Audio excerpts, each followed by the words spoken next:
we all knew she wasn't playing this game. If she was to play one of these two games, it would be the home one. We all knew that Caitlin Clark was not playing this game. Like, it could not have been more obvious that Caitlin wasn't playing this game. And realistically, look, she was, like, she's going to have to play some games during the season. She's going to have to come back during the season. And it's more important that Caitlin... The basketball world finds itself discussing two prominent WNBA coaches, Stephanie White and Christie Sides. Despite expectations of never revisiting Sides' tenure, Indiana Fever supporters are expressing nostalgia for their former coach. Her offensive strategy showed promise during the previous season, particularly her approach to utilizing Caitlin Clark as a primary ball handler and facilitator. The partnership between Clark and Kelsey Mitchell produced remarkable statistics from August onwards, demonstrating impressive chemistry and effectiveness on the court. Following Sides' departure, Stephanie White's appointment was marketed as a significant improvement for the franchise. However, Sides' primary weaknesses centered around questionable timeout management decisions. She frequently called timeouts during the Fever's scoring streaks, disrupting their momentum while simultaneously failing to stop opposing teams' runs at crucial moments. Nevertheless, her understanding of Clark's playmaking abilities and her system for getting the ball into the star guard's hands appeared more intuitive and effective than what has followed. Told a bill of goods that Stephanie White was going to be this upgrade. Christie Sides' biggest problems were things like nonsensical times that she was taking timeouts.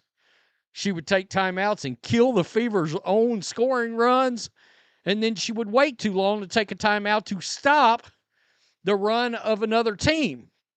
But far as seeming like she could get the ball into Caitlin Clark's hands, and she understood that she was the recent matchup at American Airlines Center, home venue of the Dallas Mavericks, drew significant attention with 20,049 attendees and tickets priced at the highly anticipated showdown between Caitlin Clark and Paige Bueckers failed to materialize as Clark remained sidelined with her second injury of the season, missing multiple games and disappointing thousands of fans who had traveled specifically for this encounter. White issued a public statement expressing regret to fans who traveled to Dallas for the marquee event. The coach acknowledged the disappointment felt by supporters who expected to witness both teams performing at their peak level. White emphasized that player health and wellness takes precedence over entertainment value, though questions remain about the management of Clark's initial quad injury and whether the situation could have been handled differently from the beginning. Clark plays in September than it is now.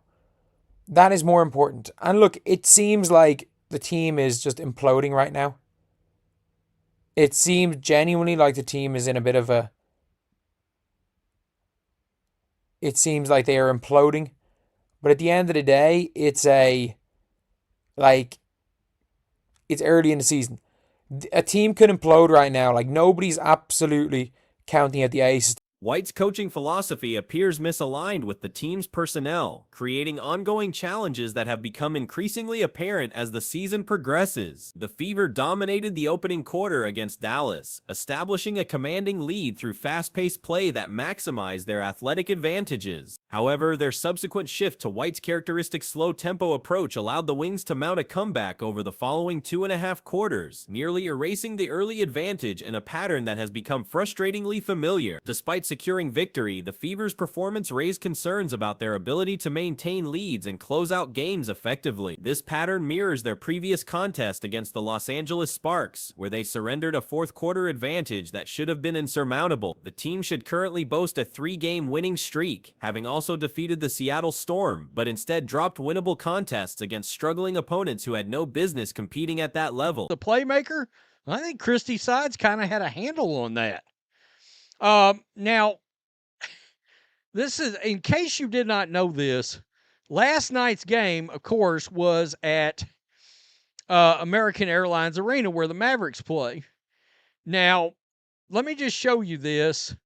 The game, where did I see it? Had 20,409 people that attended it, and there were $3,000. The inability to finish games against inferior competition has become a troubling trend that extends beyond individual performances to systemic issues with game management and strategic decision-making. When examining the broader context, these struggles against weaker opponents like the Sparks and Wings represent missed opportunities that could prove costly as the season progresses toward playoff positioning. Christie Sides has secured a new position with the Canadian senior women's national team, serving as an assistant coach under head coach Nell Fortner in Santiago, Chile. This appointment removes her from consideration for other WNBA opportunities, disappointing Fever supporters who hoped for her return and eliminating any possibility of her addressing the current coaching concerns within the league. To be terrible.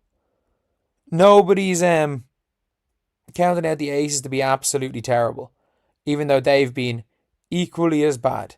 They have been equally as bad as the Fever. Both of them are the same record, but at the end of the day, the Indiana Fever are in a situation where Caitlin Clark is hurt. Caitlin Clark being out today for this game, and like, this is the scariest part. Both White and Dallas Wings coach Chris Coates have faced substantial criticism regarding their team's early season performances. White's struggles with game management and closing out victories have drawn particular scrutiny from fans and analysts who expected better results given the talent available. Coates faces more complex challenges as the Wings roster featuring Bookers, Enrique, Deja Carrington, and other talented players has managed only 4 victories this season despite having sufficient talent to compete effectively. Charles Swoops has criticized Wings general manager Kurt Miller, suggesting nepotism influenced Coates' hiring due to their personal friendship rather than coaching qualifications or demonstrated ability to maximize roster potential. This criticism reflects broader concerns about decision-making processes within struggling franchises. Tickets for this game, right? Caitlin Clark versus Paige Beckers. And then Caitlin Clark didn't play. She's injured for the second time this year in missing games. Now, a couple of things.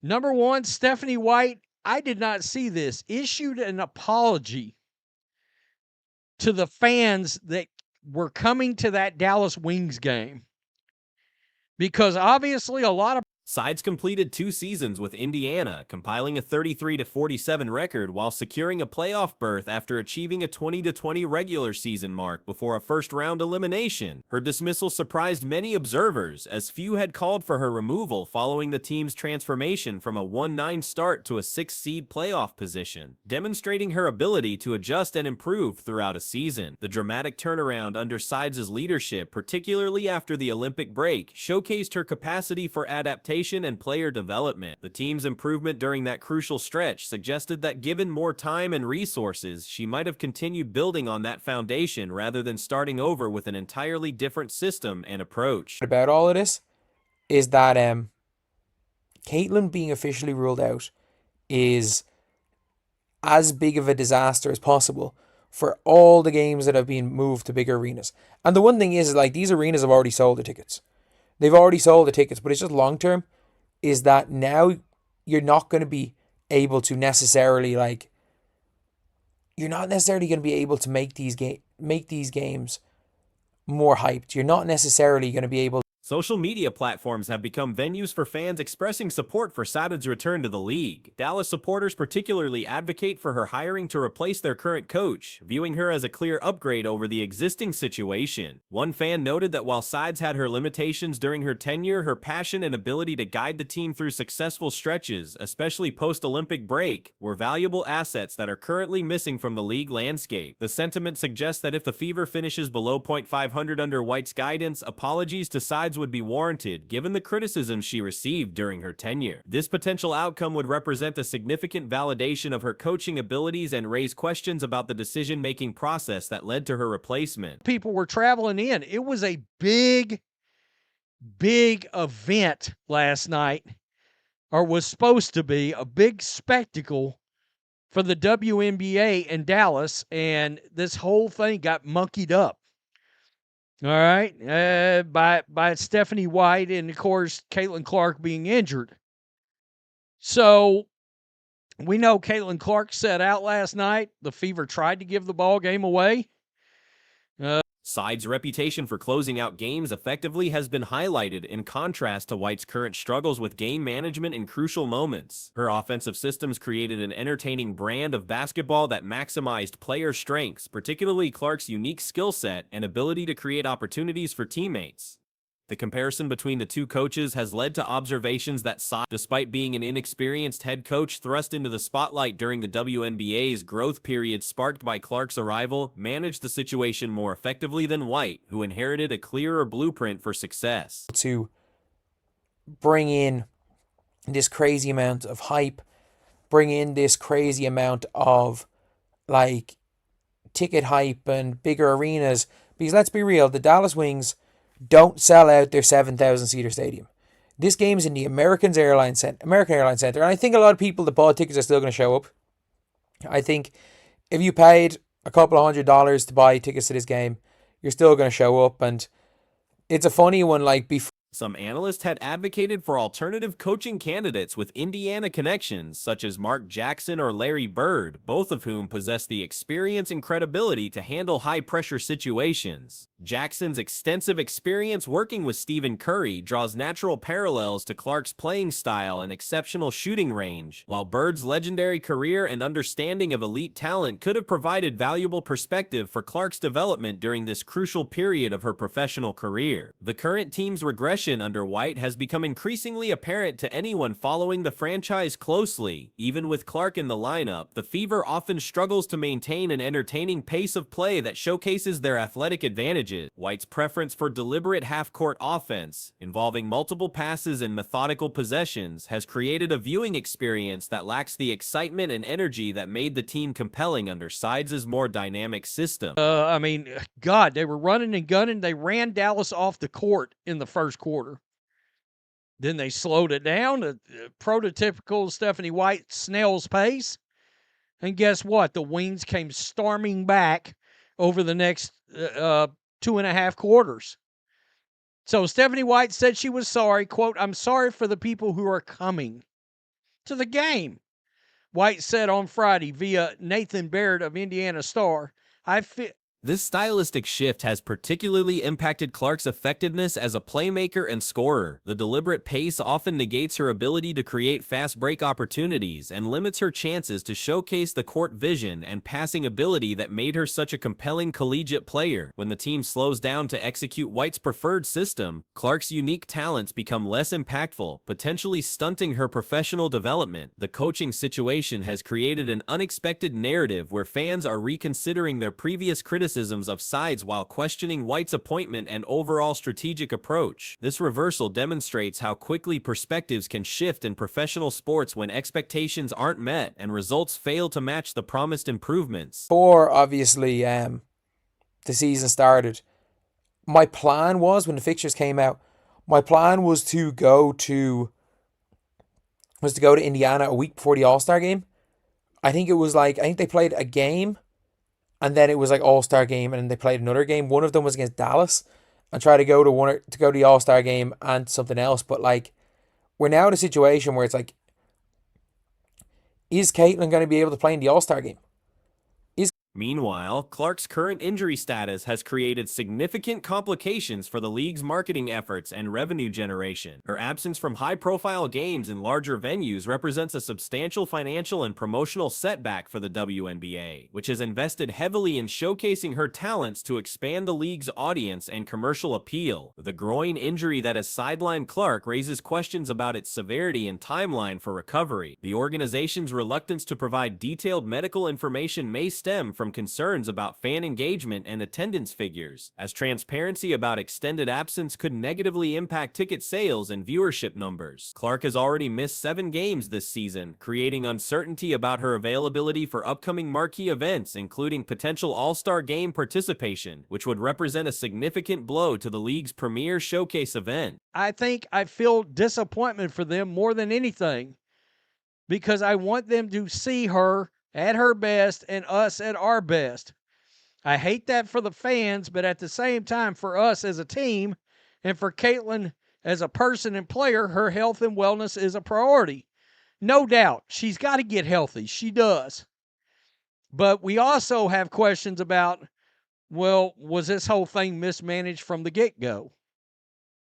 The severity concerns extend beyond individual games to broader questions about long-term player health and the sustainability of the current approach to injury management. Groin injuries can be particularly troublesome for basketball players, often requiring extended recovery periods and careful rehabilitation to prevent re-injury. White's recent admission that the team is implementing a system similar to the Connecticut Sun's previous year approach has raised eyebrows among observers and analysts. This revelation suggests a departure from the style that maximized the team's unique talents, particularly Clark's exceptional abilities as a facilitator and scorer, in favor of a more conservative approach that may not suit the personnel available. Caitlin going to be able to play in that because look, no one knows how bad the groin injury is, and I think they're not giving us the severity of the groin injury for a reason, because people aren't just tuning out. Because let's be real, people are going to tune out, and if we're being honest, like Stephanie White said yesterday in her interview about the Wanna Bonner, that the Indiana Fever literally are playing the Connecticut Sun system from last year. She has said it. The decision to adopt another team system rather than developing an approach tailored to the current roster's strengths appears questionable, especially given the significant differences in player personnel and skill sets between the two franchises. This strategic choice has contributed to the perception that White may not fully understand how to maximize her current roster's potential. The situation highlights the broader challenges facing the WNBA during what many consider its most crucial season for growth and mainstream acceptance. The league's reliance on Clark's star power to drive attendance and viewership creates vulnerability when injuries occur, exposing the need for deeper talent development and more sustainable marketing strategies. And I'm talking about the original quad injury, right? Never mind the Stephanie White's style of play. That's clearly not fitting with the personnel. That's not working. So, a byproduct of Stephanie White's latest shortcomings, and yeah, they won the game last night, but they almost blew it in the fourth quarter, just like they blew the game against the Sparks the night before in the fourth quarter. The Fever should have 2 straight victories right. Clark's impact on attendance and television ratings has been unprecedented in the league's history, making her availability crucial for maintaining momentum in the WNBA's growth trajectory. Her absence from high-profile games not only affects immediate revenue, but also potentially slows the league's efforts to establish itself as a major professional sports property. Other teams have demonstrated that entertaining basketball is possible even with roster limitations and personnel changes. The Golden State Valkyries, despite significant roster turnover and various challenges, maintain an engaging style of play that keeps fans interested regardless of star player availability. This example suggests that coaching philosophy and system implementation play crucial roles in maintaining fan engagement even during difficult circumstances.